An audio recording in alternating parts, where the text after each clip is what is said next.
Hey, and welcome to this video. This is going to go over some of the stuff that we've been working on.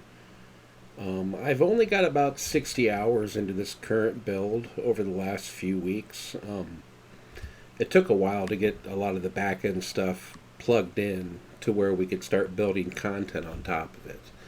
So, right now, everything that I have that we will show you in this video is working, playable, usable.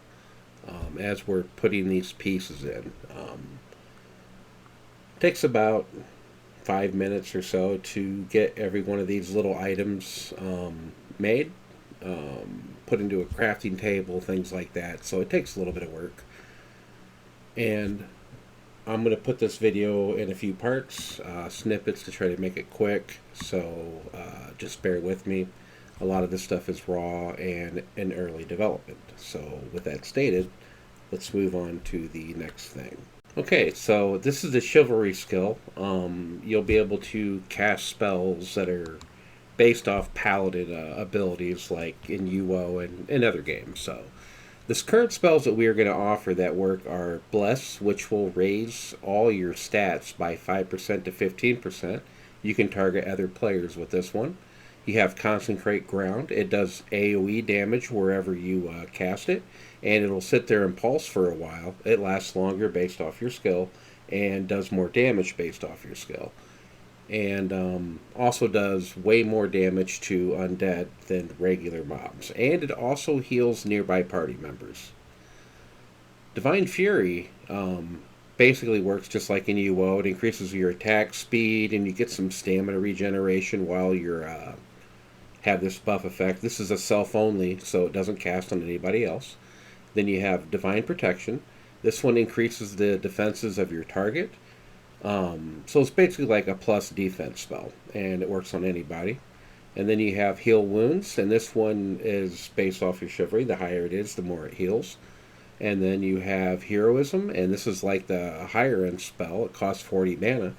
Um, but basically, it increases the health of your targets by 25 to 100 based off your skill. So you can start casting this right around 80 skill. So at 80, you'll get like 25, but when you get up to like 100 skill, it'll be 100 hit points that you get. And also, once you reach 90 skill, I think it is, you start getting a plus will bonus as well applied to the buff.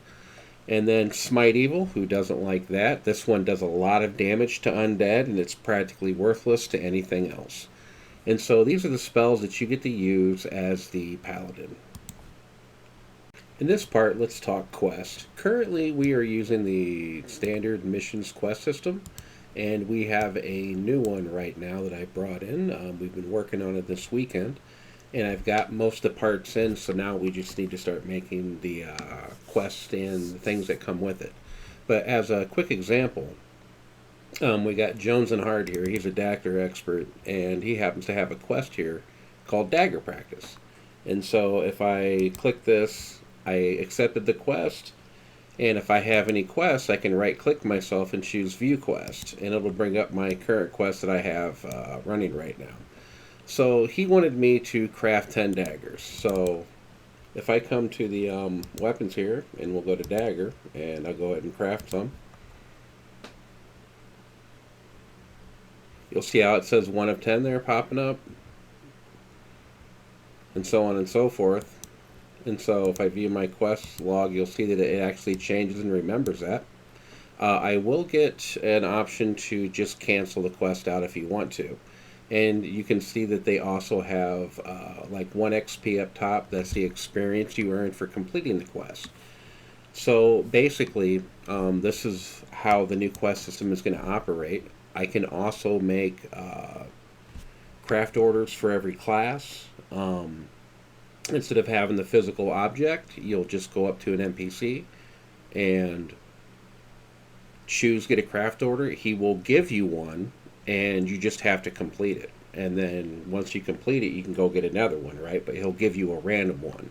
And you can only have 1 craft order per craft skill type active at a time is how we're going to have it set up, which is fine. You can just run back and forth and work with the NPC and earn these crafting experience, right? And we're also able to put in reward tables for these as well that will auto generate on completion. So, yeah, we hope to get more information out on this system and how it's going to play a bigger role in the future of this server. But for now, we're going to get this into season one. We're going to get it to where we can use it, get you guys to try it, flush out any issues, and then we'll build more into the system.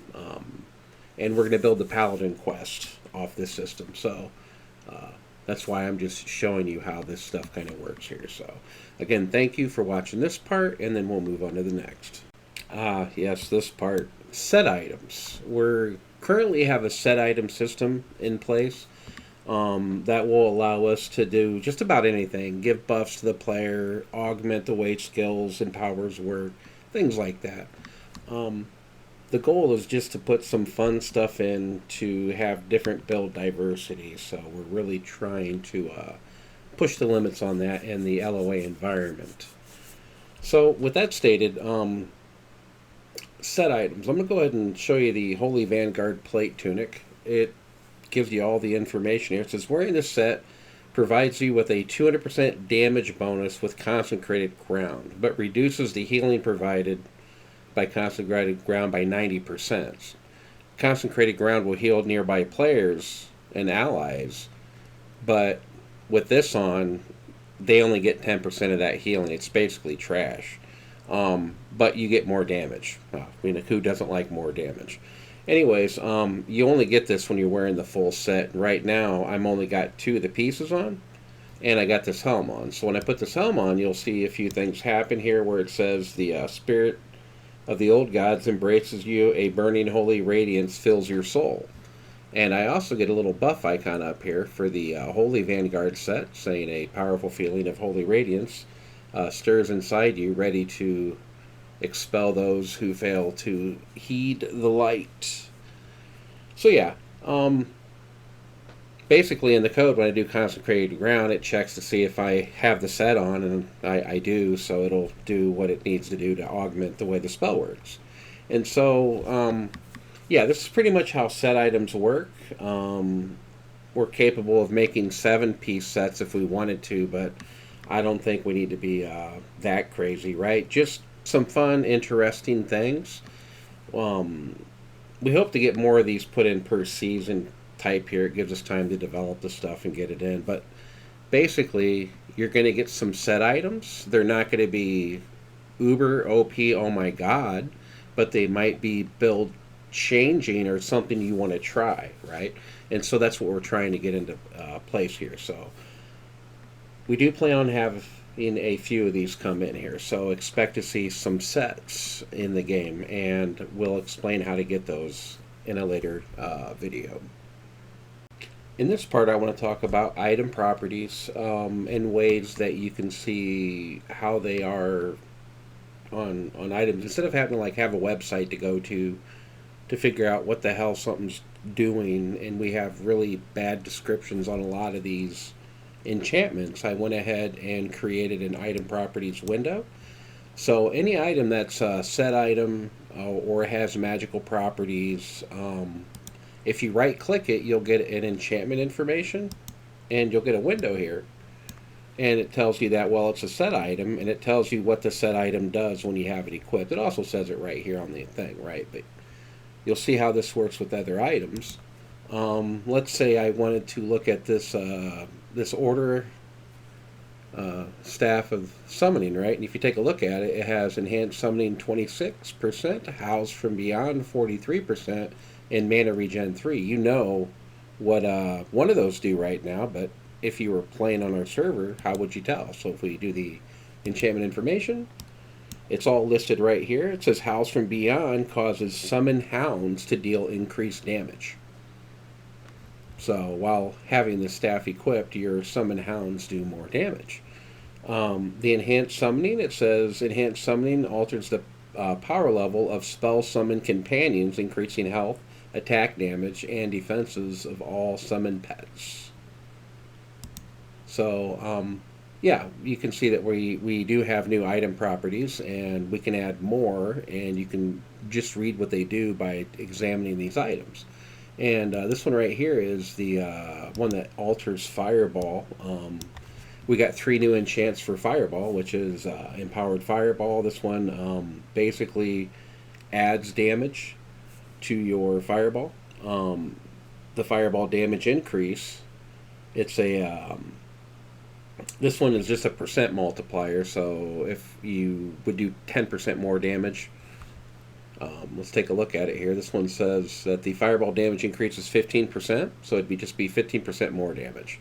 And then the fireball critical strike chance. The fireball critical strike 15%, what that means is that your overall value of that is your actual crit chance for the fireball now. So this being equipped, you have a 15% chance to crit. And if you read the tooltip down here, you get a 50% damage bonus when you crit. Okay, this is a very rare mod. We will talk about the rarity of enchants and how you can get them and apply them and things like that. But you will be able to craft those as well. Here is a Lesser Crystal of Runic Blast, and it works with the Runic Blast spell, and you apply the enchant to a weapon, and so on and so forth. And other things like this hat right here, the Hadouken. Same thing, it just does the fireball stuff. It's a unique item. I'm just making fun stuff to test out these windows, and this one probably won't be in game. This one's just funny. So basically, yeah, this is how we're gonna start interacting with the game, where all abilities that you can get from all your spells and everything else should have ways to alter and augment them through items and item properties, and that's what we're going to be doing. So yeah, this is the item properties and where we're going. Thanks for watching this part. Okay, mission merchants. We talked about those, and when you're doing missions, most of you either did or didn't know that this system was put in place. Nothing was ever done with it, so I do missions just to get any of these points built up to spend them when these guys come in, because those will transfer over with everything. With that stated, I'm getting these guys set up right now. There's going to be a mission merchant in every town. Every mission merchant's going to have various common things that they'll sell, as well as specific things that only you can find in that town. That's fine. It gives you time to discover and travel. But this mission merchant right here, I'll just see what he has to offer, and then if you have any points in your layer mission points or your harvest mission, if you do a craft order, you get craft mission points, fishing points, you got taming points. And currently, I did a couple missions and I have layer points. And I'll show you how to see how many points you currently have. So, yeah, I'd like to see what layer mission rewards they have. And so the layer mission rewards are going to be things that you can spend your layer experience on. You can see the title of this one, the Runic Blast Mastery, if you want to get it. It's going to cost you 30 layer experience. And how do you get the layer experience? It's really simple. Whatever tier the mission is, that's how many points you get. So there's 5 tiers. Do top end ones, do lower ones, whatever. You'll get points. And then you can buy these enchants and slap them into your weapon, no problem. And then you have the recipes for those lesser versions as well that you can purchase and craft, and then those will be on the enchanting table. And then these resources right here won't be on this table. They'll be on the they'll show up on a different one on the menu. I'm just putting them right here to get them set up. Pretty easy. But so basically, you can just use your layer, your points to spend on everything. And you see, I have 300 layer points. So if I wanted to, I could buy any one of these items. So this is what the mission merchants look like. It's yeah. we're still populating the list with items that you'll be able to do, like purchase and get. Some will be new and some will be old. So, with that stated, this is how the mission merchant system is going to work. So, expect to see this in the game come season 3, and we'll move on to the next thing. With what we got in all that stuff right there, I think we're doing a pretty good job on getting some fun stuff put in here. I'd like to thank a lot of the players for being in chats with me and talking with me about these things with their ideas and insight. And we're hoping to get this out here. It will be here in June, maybe a few weeks. Um, Still got a lot of work to do, right? I'm going to guess probably 40, 50 hours on my end at least. And I work a full time job, 40 to 50 hours a week too. So, yeah, really pressed for time. So, I'm going to try to get as much as this solidified as possible. And Dark's working on his stuff. So, we hope to see you on the season 3 launch, and we hope you guys enjoy what we're doing, and I will see you in a future video. Thanks again for watching, and you guys have a good time.